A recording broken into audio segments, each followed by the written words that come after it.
We're making light and fluffy protein pancakes without protein powder.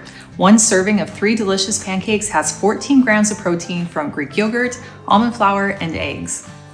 Hello, my name is Nicole Bonilla, and if you love healthier recipes to our favorite foods, then you are in the right place. Now to make these really easy pancakes, all we need is a mixing bowl. And then we're gonna start with 2 eggs. Now you're welcome to jot down these ingredients as we go along, or you can click on the link that's in the video description below.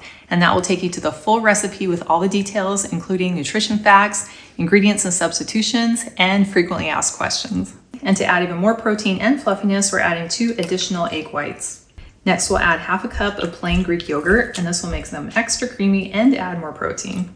And for natural sweetness, we'll add 2 tablespoons of maple syrup and 2 tablespoons of some light olive oil. You can also use avocado oil, and 1 teaspoon of vanilla extract.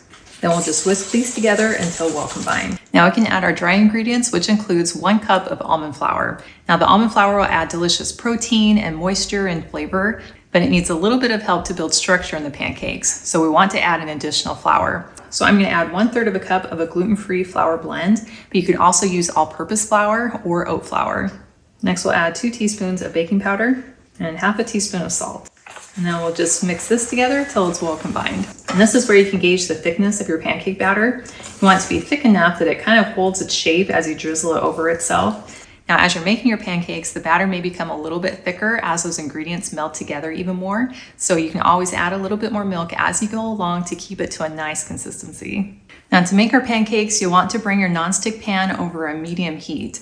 I love using my Hexclad hybrid pan because it combines the best of nonstick, stainless steel, and cast iron. So I'll scoop up a little less than 1/4 cup of batter, and we'll pour it right into our pan.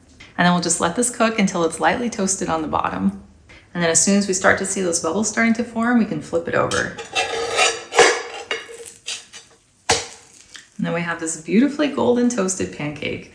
You can see it's already starting to rise up nice and fluffy. Now, if you find that your pancake is toasting too quickly on the outside and not cooking all the way through, just reduce your heat slightly, and that will help the pancake cook evenly throughout.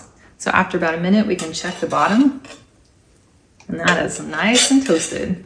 So this pancake is done. So I'm just gonna put it onto my board, and then we'll repeat for the remaining pancakes.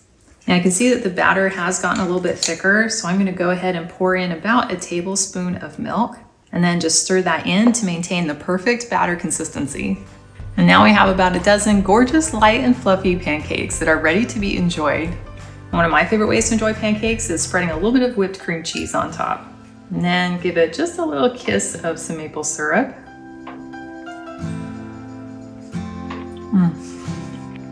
That is delicious. The pancake texture is so light and fluffy and has so much flavor from the Greek yogurt as well as that almond flour. It has the perfect amount of structure while still melting in your mouth. And I love that it's high in protein and made with clean, natural ingredients. Well, thank you so much for hanging out with me today in my kitchen. I've included a link to the full recipe and it's in the description below. And that will take you to my website, gentletummy.com. And I also invite you to like and subscribe to my channel if you haven't already. And I cannot wait to have you hang out with me again in my kitchen.